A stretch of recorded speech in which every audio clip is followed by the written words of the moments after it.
Уважаемый господин президент, дорогие друзья, мы очень рады вас видеть.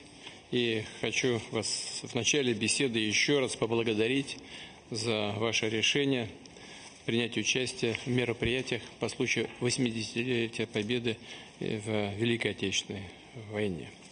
Помню нашу конструктивную с вами и полезную беседу, когда в 2023 году вы впервые посетили нашу страну для участия в саммите «Россия-Африка» в Санкт-Петербурге.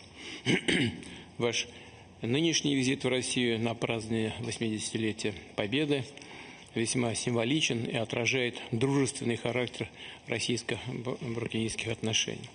Хотел бы вспомнить также и о вкладе вашей страны в разгром германского нацизма и его сателлитов. Около 30 тысяч жителей нынешней Буркина-Фасо воевали в составе войск антигитлеровской коалиции. В формированиях сражающаяся Франция под руководством легендарного сына французского народа генерала Шарля де Голля. Сегодня нас объединяет общая цель борьбы с терроризмом и экстремизмом.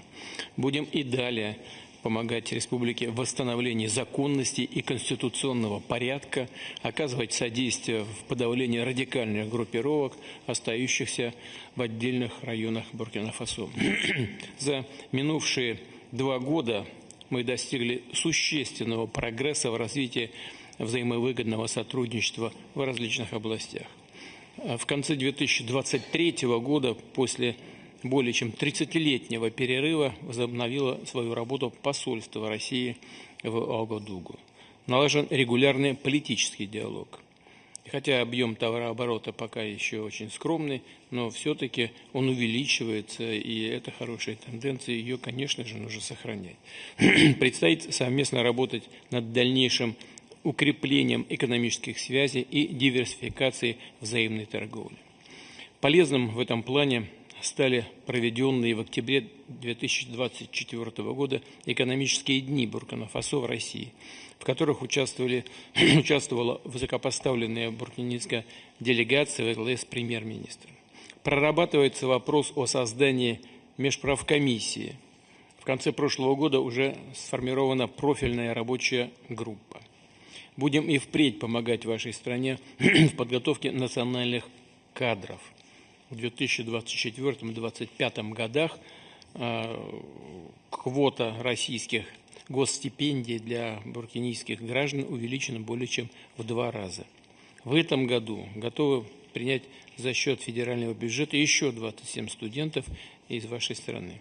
Всего же у нас получили образование порядка 3500 буркинийцев. Продвижению культурно-гуманитарных связей способствует действующий в Уагадугу с 2024 года «Русский дом», в котором, в частности, организовано преподавание русского языка. Большой потенциал у сотрудничества в области здравоохранения и санитарии. Совсем недавно, 24-25 апреля, Уагадугу посетила госпожа Попова, готова к проведению совместных научных исследований, развитию лабораторной инфраструктуры и обучению профильных специалистов. Приоритетное значение придаем и оказанию гуманитарного содействия Буркина-Фасо. В прошлом году направили вам на безвозмездной основе 25 тысяч тонн пшеницы. В этом месяце в Уагадугу прибудет крупная партия другого продовольствия. Ценим тесную координацию с Буркина-Фасо на мировой арене, в том числе в рамках Организации Объединенных Наций и других международных организаций. Новым полезным форматом взаимодействия стали консультации между Россией и Конфедерацией государств Сахеля.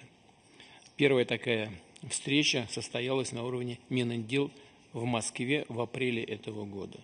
У нас, мне кажется, хорошие есть перспективы по многим направлениям. Некоторые из них мы сегодня имеем возможность обсудить. Благодарю вас за внимание.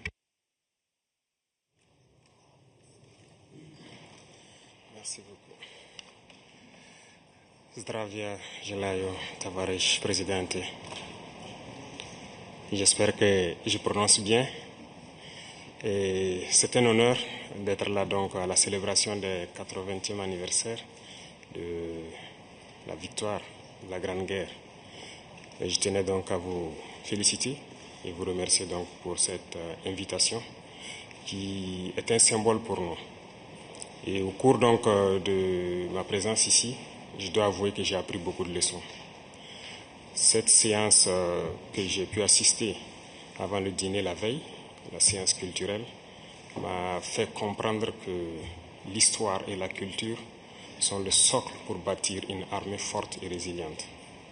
Nous avons pu voir ensemble tous les sacrifices que le peuple soviétique a consenti pour que nous soyons dans un monde libre aujourd'hui.